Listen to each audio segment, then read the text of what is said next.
Hetal college campus में बैठी थी। जब उसके क्लास पूरे हुए तो वह अपनी सहेली के साथ बातें कर रही थी।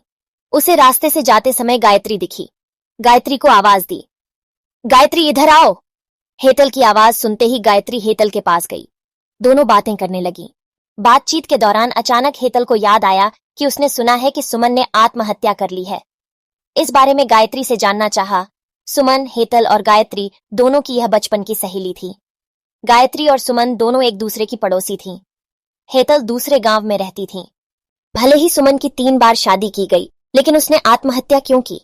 ऐसा सवाल हेतल के मन में आया। दरअसल वह अपनी प्यारी सहेली की आत्महत्या से बेहद दुखी थी। सुमन 9वीं कक्षा में थी, तभी उसकी पहली शादी हुई थी। सुमन देखने में बहुत सुंदर थी। वह होशियार, शालीन और भविष्य के सपनों में रंगने वाली लड़की थी। उसने अपने जीवन में कई सपनों को चित्रित किया था, पर घर के लोगों ने उसकी जबरदस्ती से शादी करवा दी। हेतल के पास इतने सारे सवाल थे कि वह नहीं जानती थी कि गायत्री से कैसे पूछूं, लेकिन हर बात की सच्चाई जानना चाहती थी। और आखिर में गायत्री से पूछा कि सुमन ने आत्महत्या क्यों की। एक क्षण के लिए गायत्री चुप हो गई। जल्दी से उसके मुंह से शब्द नहीं निकल रहे थे। उसने गहरी सांस ली और बोलना शुरू किया। 3 साल पहले सुमन की शादी अबीर नाम के शख्स से हुई थी। वास्तव में उसकी बहुत अच्छी गृहस्थी चल रही थी। दोनों एक दूसरे से प्यार करने लगे थे। जब भी यह दोनों साथ में बाहर जाते तो सभी कपल इनसे जलते थे। अबीर और उसके परिवार के सभी सदस्य अच्छे स्वभाव के थे। जैसा उसने सपनों में जोड़ीदार सोचा था, वैसा ही उसे अपना पार्टनर मिला था। उसके घर की स्थिति मध्यम थी। अबीर का एक छोटा सा होटल था। उसमें से उसके सारे खर्चे बांट देने के बाद कुछ पैसे बच जाते थे। घर की हालत बहुत साफ सुथरी थी। एक दिन वह होटल से घर बाइक पर आ रहा था। एक बड़ी कार से उसका बहुत बड़ा एक्सीडेंट हो गया और इसमें उसे काफी चोटें आईं। हादसे के बाद उसे अस्पताल ले जाया गया, लेकिन सिर में गंभीर चोट लगने के कारण इलाज के दौरान उसकी मौत हो गई। सुमन को बहुत दुख हुआ, लेकिन उसके ससुराल वालों को गलतफहमी थी कि अबीर की दुर्घटना सुमन की वजह से हुई, वह अपशकुनी है, ऐसा उनको लगता था। उनमें से कोई भी उसे समझ नहीं पाया। अबीर के जाने के बाद कुछ दिनों के भीतर ही सुमन को घर से निकाल दिया गया। उसे घर से बाहर निकालने के बाद वह मायके गई और कुछ दिन मायके में ही रही। लेकिन आसपास पड़ोसियों में चर्चा हो गई तो उसके माता पिता फिर से उसके लिए रिश्ता ढूंढने लग गए। जब वह बाहर निकलती थी तो लोग हमेशा उसे ताने मारते थे। इस वजह से सभी बहुत परेशान हुए। ऐसे में उन्होंने जल्दी जल्दी में अमोल से शादी करवा दी। अमोल बहुत बुरा आदमी था।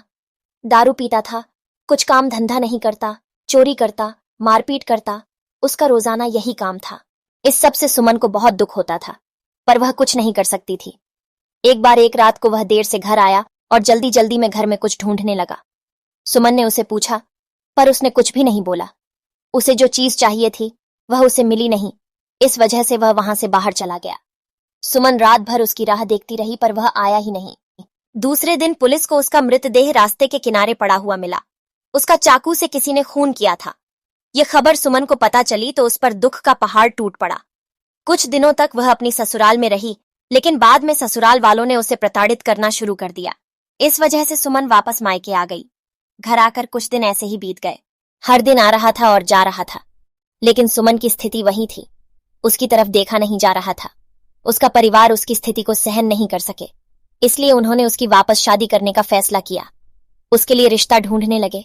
उनके रिश्तेदारों में गौतम नाम का लड़का था। उसकी पहले से ही एक बार शादी हो चुकी थी और गौतम से सुमन की शादी करवा दी। सुमन बहुत खुश थी।